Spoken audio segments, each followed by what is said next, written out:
Esto es para mi hermanito Edgar Montiel, activista mixteco, precursor de este proyecto. Escucha.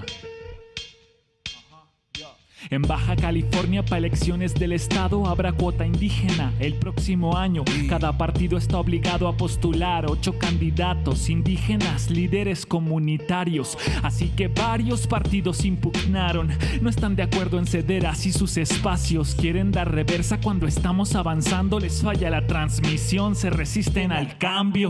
Han usado al indígena con promesas, ayudando en campaña para que todos puedan verlos. Toman las fotos, regalan las despensas y se olvidan de ellos el resto de sus gobiernos. Y así será la siguiente administración hasta que políticamente tengan participación. Los presumen como riqueza de nación, pero viven en pobreza, olvido y marginación. El proyecto de nación tiene identidad de mestizos orgullosos de lo indígena, pero nunca los invitan a participar. Hay que descolonizar la política. El proyecto de nación tiene identidad de mestizos orgullosos de lo indígena, pero nunca los invitan a participar. Hay que descolonizar la política. Indigna la estadística de que en México más del 20% de la población sea indígena, pero tenga menos de un 3% de representación política. Dilo. Hay quien dice que esta no es la solución, que hay que hacer programas de educación y formación. Se llaman políticas públicas, campeón, y se hacen exactamente en los puestos de decisión. Por eso urge gente sensible en el tema, que entienda a las comunidades y sus problemas. Que las etnias unidas en asambleas ahora tengan en las cámaras quien ponga sus ideas. El PAN impugnó, el PT impugnó, el MC impugnó, el PBC impugnó. Habrá cuotas indígenas con paridad de género. Será un cambio difícil, sí, pero ya empezó. El proyecto de nación tiene identidad de mestizos orgullosos de lo indígena, pero nunca los invitan a participar. Hay que descolonizar la política. El proyecto de nación tiene identidad de mestizos orgullosos de lo indígena, pero nunca los invitan a participar. Hay que descolonizar la política. Gracias, SO. Nos vemos el próximo lunes. Continuamos en De Buena Fe. Paz. Gracias, Dañaracá, por esta noticia rapeada. Buenas noches, le damos la bienvenida a este espacio para hablar de buena fe. Hoy miraremos en retrospectiva el año que está por concluir y revisaremos los saldos que han dejado los principales acontecimientos que vivimos. El ritmo de este 2020 estuvo marcado por la gestión de la crisis sanitaria asociada a la COVID-19. La pandemia planteó retos que rebasaron las capacidades de los gobiernos a nivel mundial y que han puesto en entredicho el estilo de vida que nos rige actualmente. La economía global sufrió un retroceso que se mantiene hasta el momento debido a la pausa en el proceso de reapertura vinculada con la segunda ola de contagios que se vive en diferentes regiones. Según estimaciones de organismos internacionales, esto provocará que más de 1% de la población mundial caiga en la pobreza extrema. De igual forma, las brechas de desigualdad social se han profundizado, pues mientras los sectores más ricos han aumentado sus ingresos, se han acentuado la precarización de las condiciones de vida de la población empobrecida y marginada. Entre los múltiples aprendizajes de esta situación destaca la reorientación de los sistemas de seguridad social, la erradicación urgente de las desigualdades, la transformación de la cooperación internacional y de la organización social. ¿Qué cambios produjo la crisis en México? ¿Qué perspectiva traza a futuro? Para discutir los temas está con nosotros Ricardo Rafael, analista político y escritor. Vamos con él y con Gibran.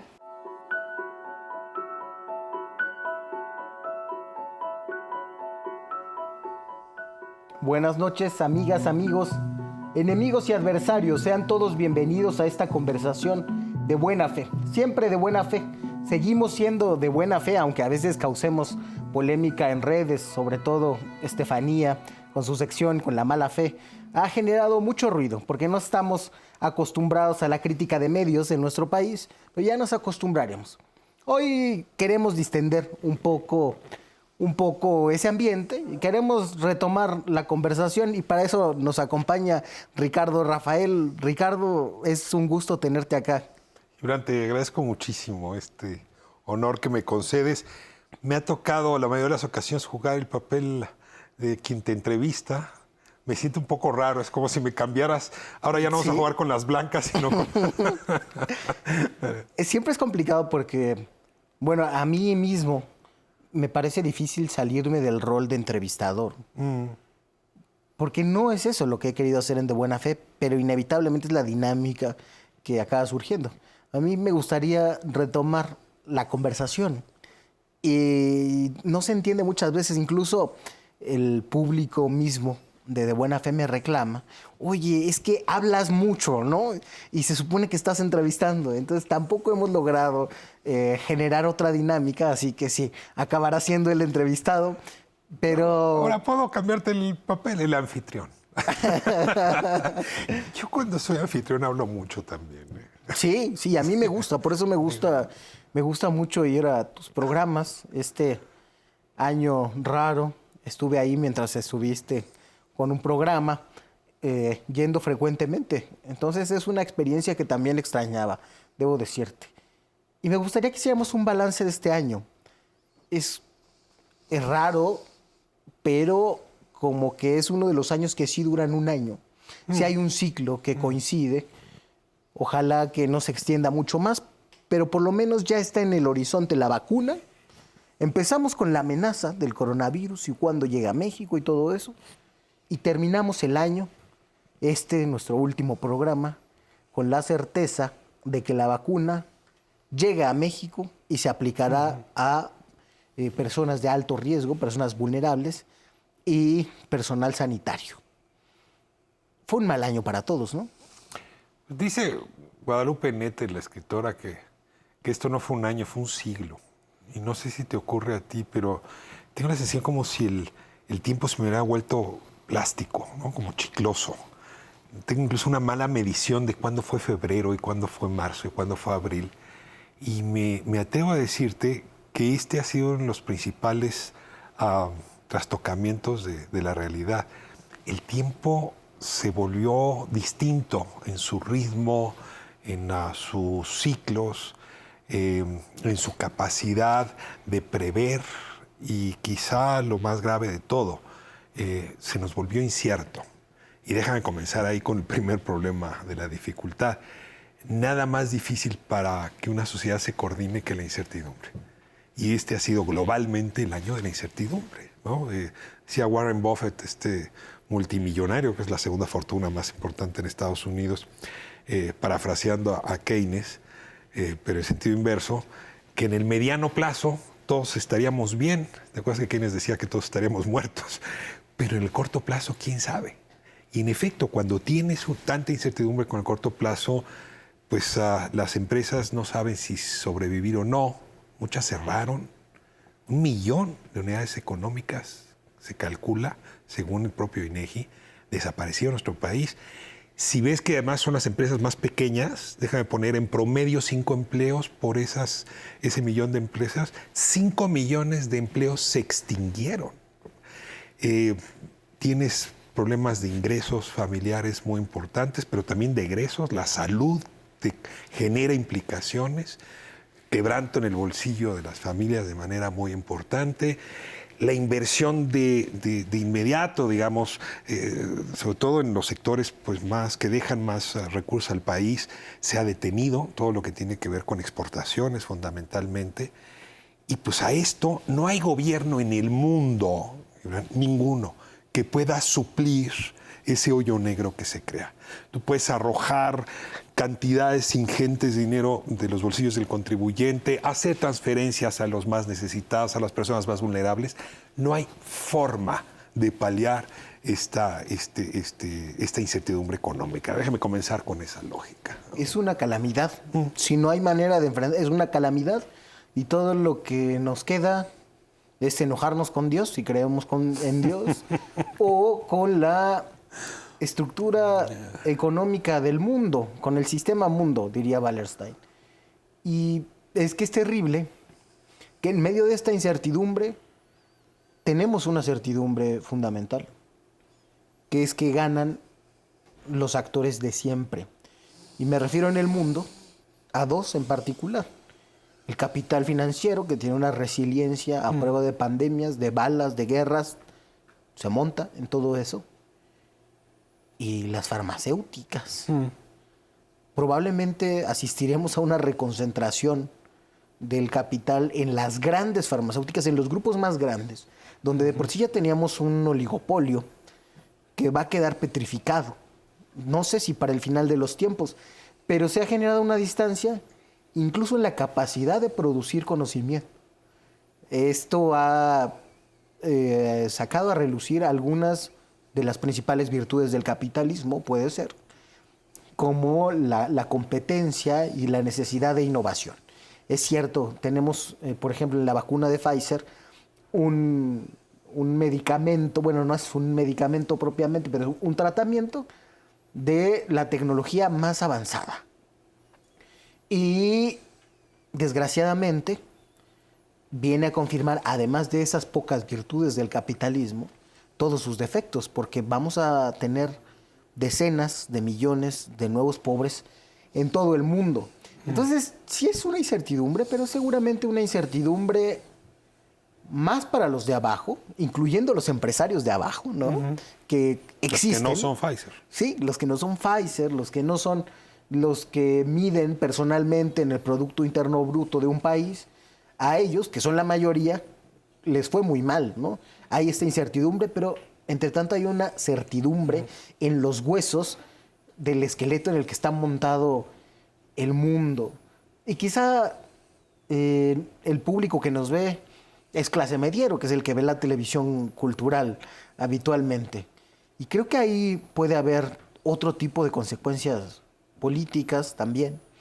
Ahora que mencionabas esto del tiempo, es muy interesante. Vivimos una experiencia temporal absolutamente distinta y una serie de represiones de todo tipo, pues una reclusión en el espacio privado, la clase media, la pequeña clase media, que tiene que estallar en algún momento. Esa energía psíquica que no se puede agotar toda en los sueños y en la ansiedad. Y decía Ariel Rodríguez Curi, a la mera hora nos esperamos después de esto movimientos sociales, estallidos. Decía él que quizá lo de Estados Unidos tuvo que ver con eso.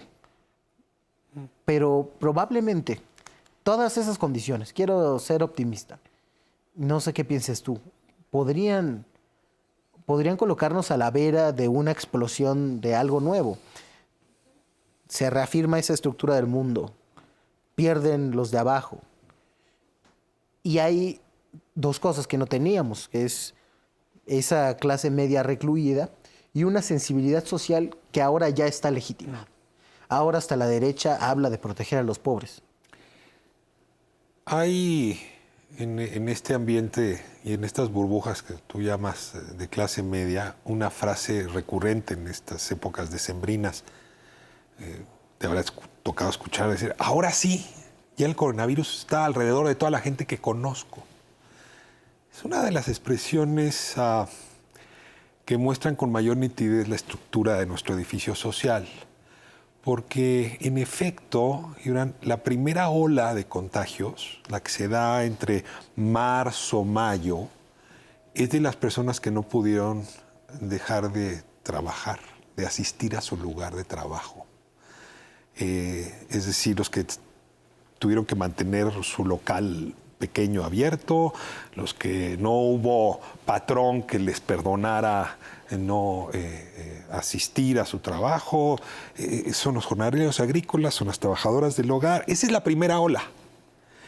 Y quienes nos pudimos resguardar, porque teníamos condiciones económicas o condiciones laborales para hacerlo, pues en efecto nos protegimos de la primera ola.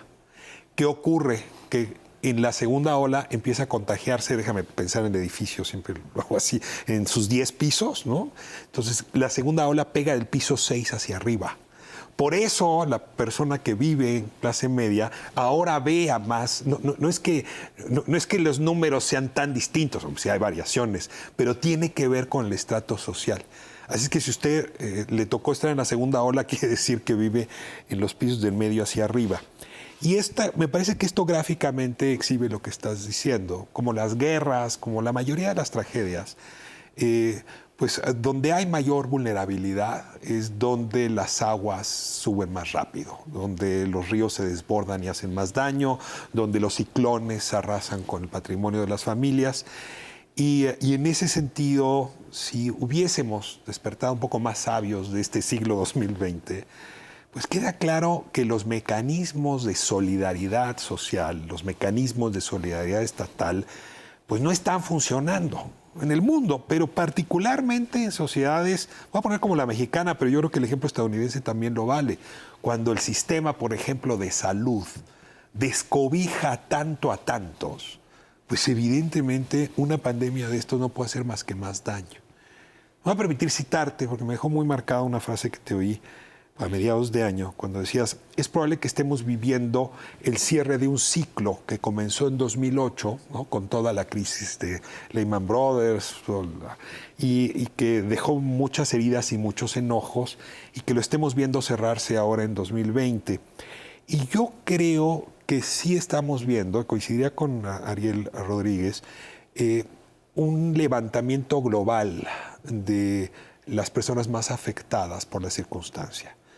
A ver, me es difícil apartar esta historia de lo que está ocurriendo en Perú, ¿no? Y no es de mal gusto citar experiencias en otros países, porque vale la pena un poco usar el espejo, pero la caída, ¿no?, de tantos gobiernos en tan pocas semanas, muchachos muy jóvenes que salieron a la calle a denunciar un evidente golpe de Estado.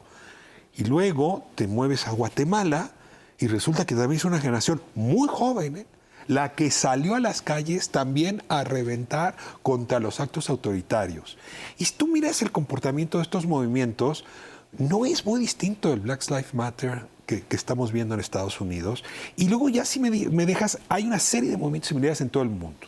En México, muy probablemente porque tienes un gobierno que se pretende cercano a las personas más vulnerables, no has visto este tipo de expresiones, pero no puedo dejar de reconocer que la violencia de género y los movimientos feministas de cuarta ola son la expresión mexicana de este malestar, o por lo menos los más vocales.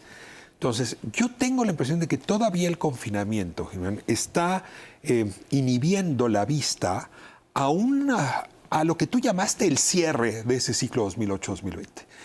Y que si los gobiernos se quieren seguir pretendiendo democráticos y aprender de esta experiencia, vamos a tener que construir sistemas de solidaridad absolutamente distintos, o el mundo va hacia un abismo muy difícil de resolver, ¿no? Déjame dejarlo ahí. Y a veces pareciera que vamos al abismo con conciencia de que vamos al abismo y sin que importe demasiado.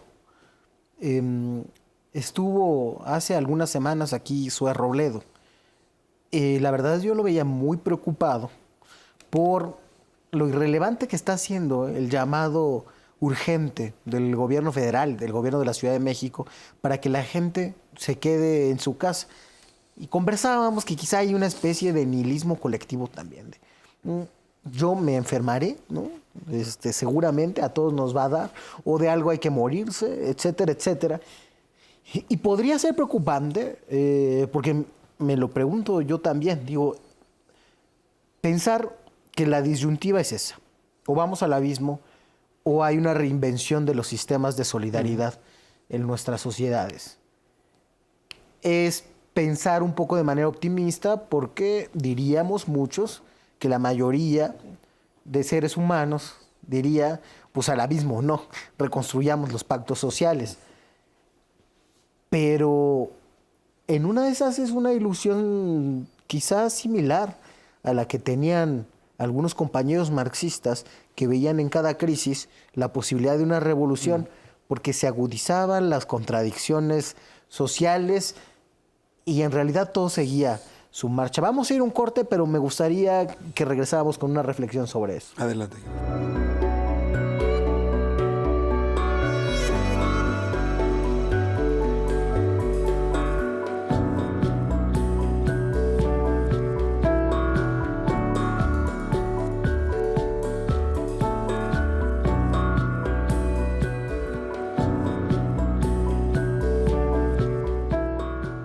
Gracias por seguir con nosotros.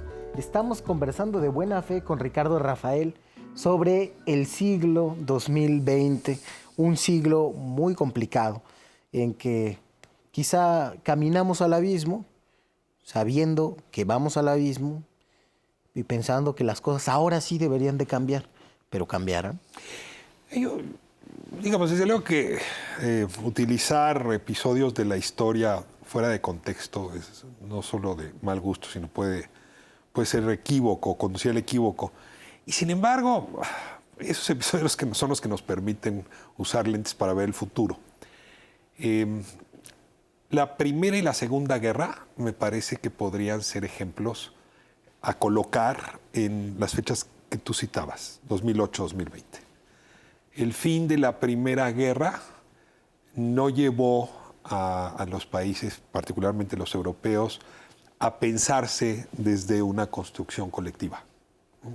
Incluso el salvamento a los más ricos, ¿no? El Pacto de Versalles, digamos, el encaje sobre los más pobres y sobre los derrotados, pues provocaron la Segunda Guerra. No hay otra forma de explicar la Segunda Guerra que no es un asunto muy mal resuelto en la Primera Guerra.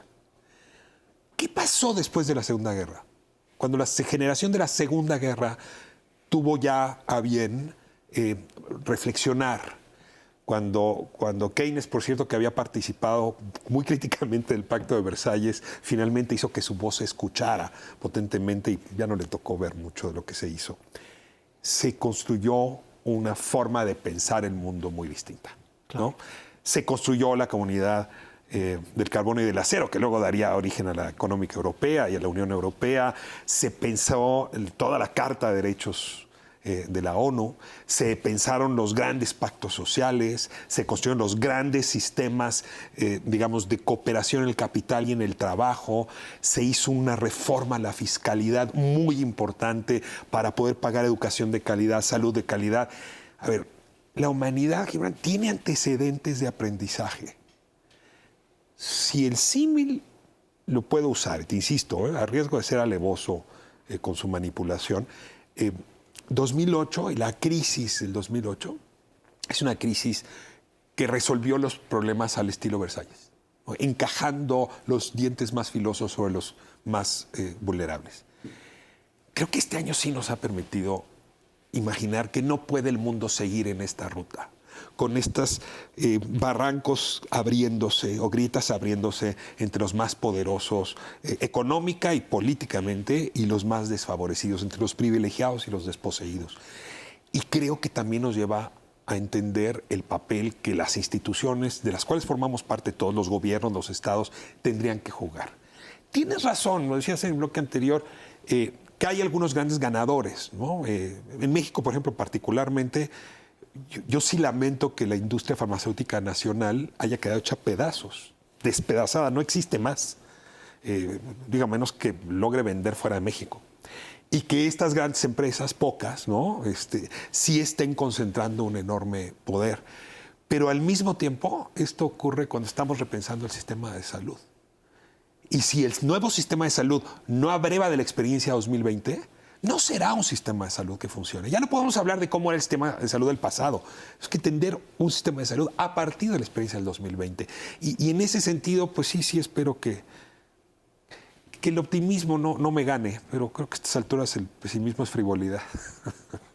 Sí, pero bueno, yo creo que ahí hay que tomar una precaución. Yo era de los que decía al principio, cuando veía los números de muertes en esta pandemia, que lo que estábamos viendo era una reorganización de la muerte y que lo único que está pasando es algo muy sencillo, que es que se estaba muriendo gente que antes no se moría. Es decir, gente que tenía acceso a la seguridad social, medicamentos para la diabetes, cosas que le garantizaban una vida más o menos en paz, pero que los números, si los comparábamos con las muertes que tenemos diario por esas y otras enfermedades, y a mí me gustaba un poco siempre para provocar hablar de las enfermedades laborales, ¿no? Que matan a miles de personas cada día, pero que son muertes normalizadas. pienso, si ya teníamos normalizadas esas muertes, como muertes que pueden suponerse en un sistema capitalista y que no le quitan el sueño a nadie, nada impedirá que terminemos por normalizar ciertas otras muertes. Entonces eso es lo que me hace tener la precaución, pero creo que tu razonamiento estructural es muy fino. Es cierto que después de 2008 las instituciones y las ciencias sociales no reaccionaron como todos esperábamos, porque ya todo el mundo decía se acabó el neoliberalismo. La economía siguió haciendo lo mismo, los gobiernos hicieron lo mismo, pero peor.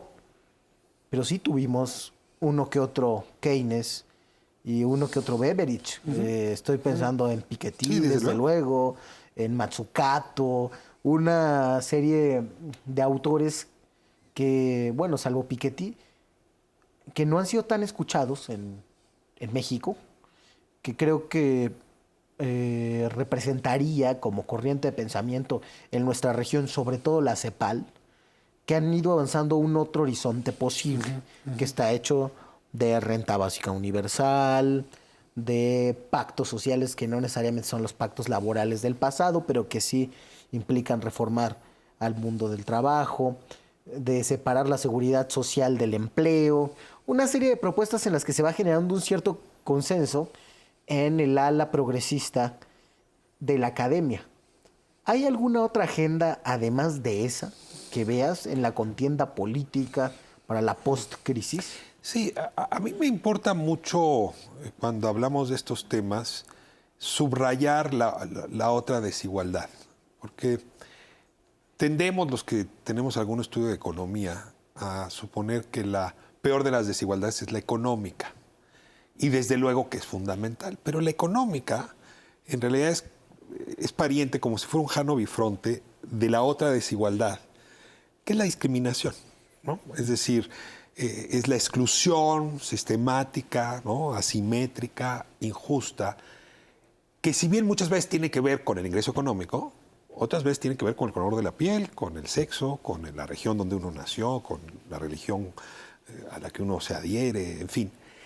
Y yo tengo la sensación de que el mundo entero vio también esta otra desigualdad expresándose, yo te diría de manera muy envilecida, en los hospitales, en las regiones, ¿no?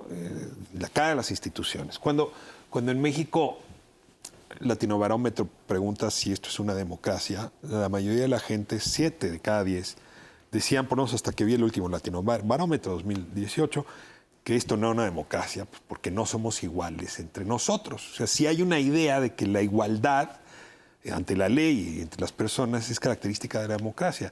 Pero es que el mundo tiene desigualdad económica, pero también una desigualdad muy marcada por estos otros sistemas. Déjame subrayar, Black Lives Matter, ¿qué es? Pues un movimiento que vuelve a tomar vuelo cuando empiezan a verse las cifras en Estados Unidos, donde el mayor número de decesos lo tiene porcentualmente la población afrodescendiente y luego la población latina. Pero es que en nuestro país, a la hora de ver las cifras finales, esto no va a ser distinto, ¿no? Y vuelvo otra vez al tema de género. A ver, la violencia que hay contra las mujeres es porque todavía el estigma de género funciona para generar mucho daño a las personas en función de su sexo. Y el estigma frente a los más jóvenes, ahí está. Y todo el tema de la violencia, la otra, la criminal, tiene una hazaña muy fuerte con respecto a la edad. Y no tenemos instituciones, ¿verdad?, que estén atenuando, mitigando esa otra desigualdad. Ahora, no voy a negar lo obvio, ¿no? O sea, el color de la piel, la región donde naciste, ¿no?, la raza, te afecta el ingreso económico, y el ingreso económico potencia el uso de estos estigmas envilecidos. Entonces, en realidad sí es un círculo vicioso, pero cuando haces política pública, yo sé que no está de moda el tema, pero yo sigo siendo apasionado de esa herramienta, sí necesitas distinguir entre la desigualdad económica y la desigualdad de trato, porque las políticas que diriges para una cosa y para la otra son distintas. una transferencia económica a jóvenes construyendo el futuro sí te resuelve o te puede llegar a resolver las asimetrías económicas. Pero si tú no tienes una política criminal, por ejemplo, o una política en las cárceles, o una política de atención a los jóvenes, ¿no? Que no es con transferencias, sino con apoyo, arropamiento, acompañamiento psicológico, pues desde luego que no lo vas a resolver. Si no tienes un sistema de guarderías, para decirlo claramente, pues por más dinero que le des a las personas, las mujeres van a seguir cargando de más con la guarda, custodia de los niños. Y esas otras políticas me parece que merecerían también una revisión y un cuidado. Yo diría no solamente en el mundo, ahora sí, directamente en México, donde creo que las políticas de atención a la desigualdad de trato han sido descuidadas, porque nos hemos concentrado en el tema contributivo a los apoyos económicos. Sí, sin duda alguna, esa ha sido la base. Yo digo que se trata de garantizar el más básico de los derechos, que es el derecho a existir, y que quizá por eso se han privilegiado las transferencias sobre otras políticas, pero reconozco claro que hay una falta, digamos, de la otra pata de la seguridad social, que son los servicios, y decías las guarderías, por ejemplo. Jóvenes Construyendo el Futuro me parece uno de los ejemplos más afortunados de cómo sí se planea en función de otras cosas, más allá del ingreso, porque la idea sí era insertar en una de las principales dos instituciones de socialización que tenemos, de meternos a los jóvenes y a las jóvenes en la sociedad, por medio ya sea de la escuela o del trabajo. Sin embargo, se ha verificado que ese vínculo está roto. Se acaban el año que les toca y vámonos, la inserción es realmente muy baja. Y puede ser que ahí hay una deuda de la política, una deuda que se ha ido paliando, creo, con el gobierno de López Obrador, por lo menos en lo de las transferencias. Pero hay una deuda, yo creo que es más grave, porque si calculáramos lo que se ha gastado de dinero en proyectos de ciencias sociales y economía en nuestras universidades públicas, que no han aportado ideas suficientes para salir de esas crisis o ideas, digamos, contrahegemónicas del pensamiento neoliberal, si viéramos todo lo que se ha gastado en eso, que ha servido realmente para poco, nos cuestionaríamos bastante si han retribuido a la sociedad lo que deberían. La ciencia social, la ciencia política más fuerte en México, por ejemplo, además de la economía neoliberal, la ciencia política de la transición, que está muy dedicada, o que estuvo muy dedicada a explicar los cambios y a proponer ajustes legales, incluso después derivándose hacia la desigualdad, siguiendo el mismo esquema. Es impresionante, pero si uno lee a Salomón Chertorivsky sobre el sistema de salud, es como si estuviera copiando la mecánica del cambio político en México de Woldenberg, Becerra y Salazar, pero aplicándola al sistema de salud. Pero no tuvimos soluciones, propuestas innovadoras, nada de eso. Nos va a quedar poco tiempo, así que quizá te pediré que me contestes en el siguiente bloque sobre dos cosas. Eso, la deuda de las ciencias sociales, y para ir cerrando, creo que eso nos conecta con otro tema, que es la calidad de las élites en general en México. Pero bueno. ¿Cuál calidad? Exactamente. Vamos a un corte y platicamos sobre eso. Usted siga con nosotros, estamos conversando de buena fe.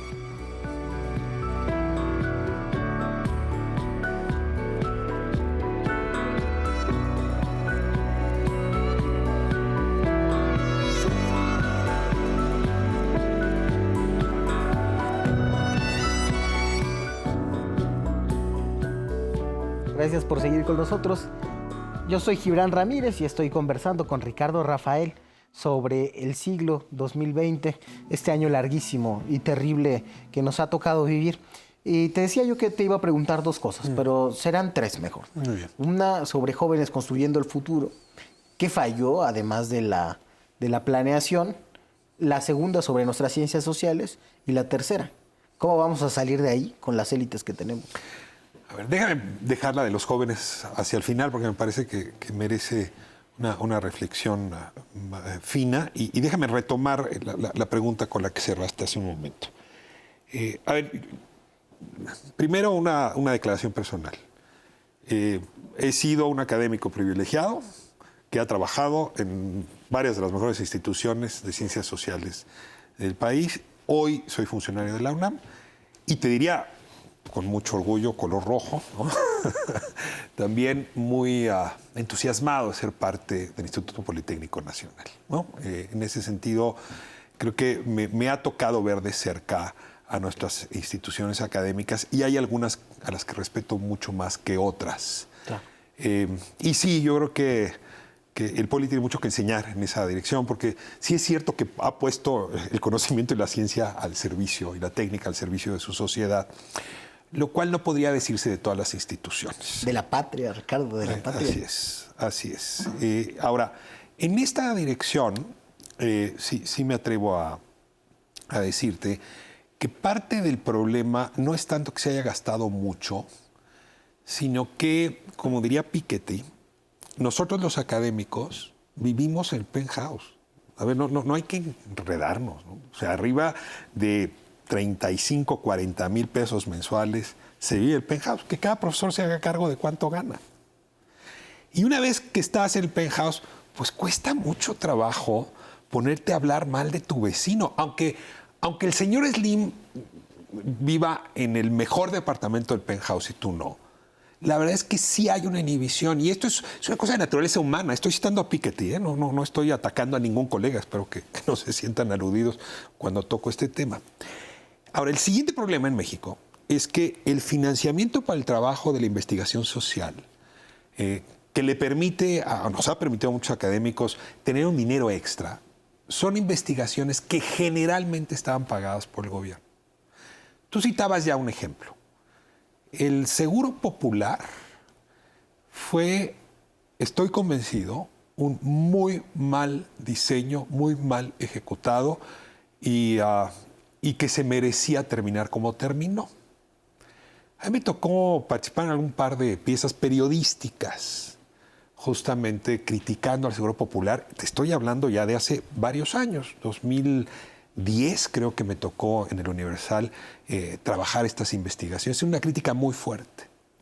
Después de esas críticas, quien entonces encabezaba el Seguro Popular, que después sería secretario de Salud, contrató a 3 universidades para que le hicieran una investigación. La Universidad de Yale, el CIDE y la UNAM. De hecho, valdría la pena que vieras quiénes hicieron esas investigaciones. Yo conozco esos textos porque como venía de hacer el trabajo periodístico, me sorprendió lo laudatorias que eran con el Seguro Popular. Cuando yo leo en ese reporte que el 90% de la gente que asistía al Seguro Popular salías con satisfacción, dije, pero a ver, ¿cómo se creen esto? No hay ningún servicio que logre el 90%, es un invento. En fin, y porque yo seguía haciendo ahí sí trabajo periodístico más que académico para ver cómo estaba funcionando la corrupción que estaba provocando el mal diseño. ¿Tú te crees que alguno de estos investigadores podía producir una ciencia distinta cuando le pagaron esa investigación para hacer laudatorio con el Seguro Popular?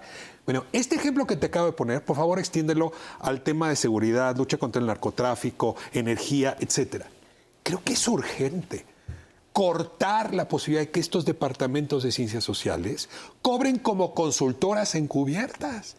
Porque va a ser la única manera en que los académicos busquemos otras formas de financiamiento que nos devuelvan autonomía para pensar, para criticar y para proponer. Y también para que cuando estemos en clase no les repitamos a nuestros alumnos lo que no nos, digamos, lo que nos conviene decir, porque de eso depende parte de nuestros ingresos. O sea, hay un problema ahí estructural, perdóname que usa la palabra neoliberal, pero hay un problema que tenemos que romper y que creo que se está quebrando, pero yo sigo viendo a muchos gobernadores y veo todavía muchas dependencias con muchas ganas de comprar no solo periodistas, también académicos que les permitan garantizarse cierta tranquilidad con respecto a lo que están haciendo. Déjame dejarlo ahí. Además, y si un día quieres saber cuánto se cobró por esos estudios, te harías un bien, pero también te vas a hacer un mal grande. Cantidades ingentes que hubiera estado mejor invertir en camas y en respiradores. Claro, son consultorías que se pagan en millones, imitando quizá el sistema ONU, ¿no? Creo que es el tabulador que elegían siempre los consultores para dar sus presupuestos, porque era quizá el más alto. Y quizá sin esas investigaciones, muchos no se habrían hecho de los patrimonios que tienen y no se habrían hecho también tan adictos al status quo. Creo que el ejemplo que pones es muy importante y yo pensé de inmediato en otro, que fue la reforma educativa, que es lo mismo y con las mismas instituciones que mencionabas, más que tener incentivos para que los académicos pensaran honestamente, digamos, al servicio de la patria, tuvimos incentivos para que se convirtieran en consultores, a los que les dieran el resultado fabricado de antemano. Y parece que tenemos en eso un correlato también de la disminución en la calidad de las élites del dinero. No hace mucho tiempo, todavía en el siglo XX, los ricos mexicanos tenían una idea en general de que había que combatir la pobreza, de que había que invertir en otras cosas como arte, de que había que echar adelante proyectos culturales. Y de repente todo eso parece haber desaparecido para abandonarse por la frivolidad. Te preguntaba también sobre Jóvenes Construyendo el Futuro, porque pensaba yo, es que por bueno que sea Jóvenes Construyendo el Futuro, no puede funcionar allí donde hay una burguesía de muy baja calidad que ni aunque les estés dando a los trabajadores gratis para que crezcan, son capaces de crecer. La frase es de Rolando Cordera, no es mía. El problema de este país es la mediocridad de sus élites. A ver, Gibran, la mediocridad de la dirigencia política de este país. Dime en qué estado tú ves un líder de un partido, oposición o gobernante que aplaudas. Hemos conversado en otras. Oye, la dirigencia política, y desde luego, déjame dejar a la presidencia fuera. Te hablo, el líder, quien moviliza recursos políticos en lo local, donde dices, aquí estoy viendo surgir un liderazgo que me entusiasma. Incluso hasta haz corte de edad, si quieres, ¿no? ¿Qué te parece el senador Samuel González diciendo que uno vive bien con 40 pesos? ¿No? Es una cosa, ¿no? Bueno, me muevo en la siguiente dirección. Las élites intelectuales, pues ya hablamos de ellas hace un momento, ¿no? Desde la academia, desde otros ámbitos. Digo, hay honrosísimas excepciones y los abrazo y los respeto mucho, pero en buena medida sí se antoja una élite intelectual inhibida, ¿no? Como estrecha, con mucho miedo de arriesgar, no solamente ideas, ¿no? Su estatus, su posición, su quincena, su aguinaldo. Es decir, hay mucho temor. Y hablo de las ciencias sociales, pero también me atrevería a decir que en las ciencias duras vas a encontrar también digamos, aversión al riesgo.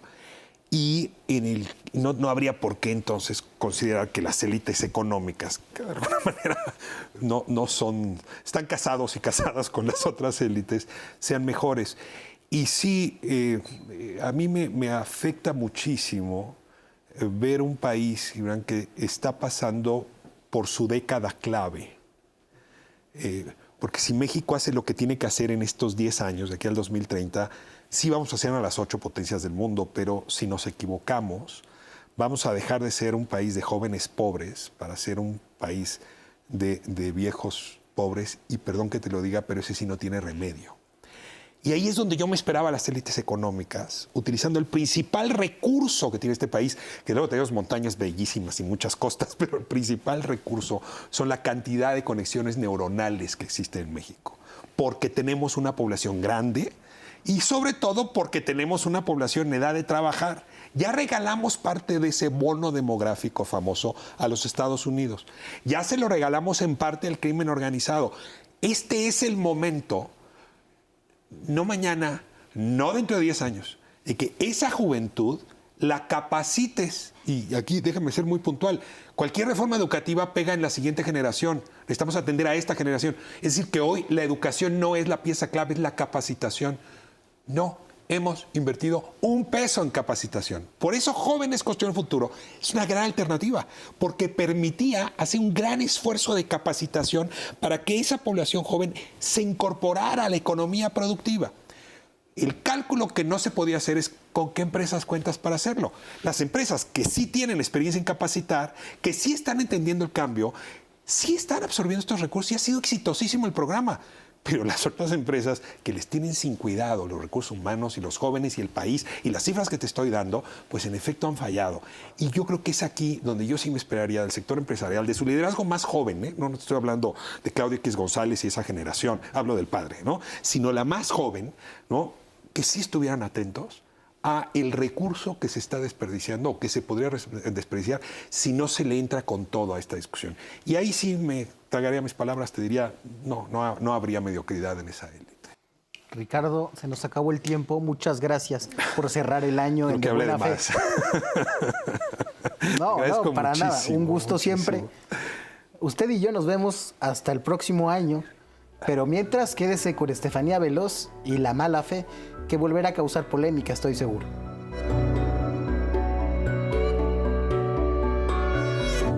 La mala fe de los reaccionarios en México les ha llevado a usar múltiples disfraces con tal de hacerse un lugar en la discusión pública.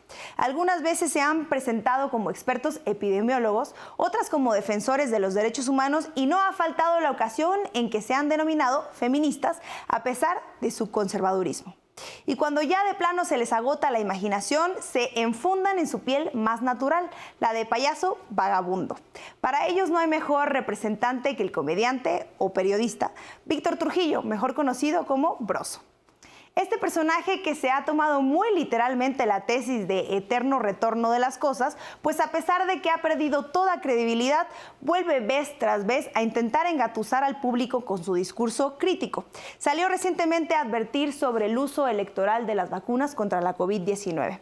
Por medio de una retahíla, según él, muy irreverente el humorista, reconocido por el uso misógino de personajes femeninos en sus programas, criticó en su espacio dentro del portal Latinos que el plan de vacunación del gobierno mexicano no considere la participación del sector privado. Se mostró suspicaz con esta medida, pues cree que cabe la posibilidad de que las vacunas sirvan como instrumento político para favorecer al proyecto del presidente en las elecciones del próximo año. Lo que parece ignorar el señor Trujillo es que en México la vacunación contra la COVID-19 se ha convertido en una prioridad de salud pública y por tanto todas las personas tendrán el derecho a este beneficio de manera gratuita y sin condicionamientos de ningún tipo. Tal vez su percepción está subordinada a un anhelo de retorno a esos tiempos de régimen corrupto. Como sea, en los 35 años que lleva haciendo televisión profesional, nunca se le había visto actuar de tan mala fe para ganarse una risa enlatada. Muchas gracias por habernos acompañado. Nos vemos el próximo lunes para seguir conversando de buena fe.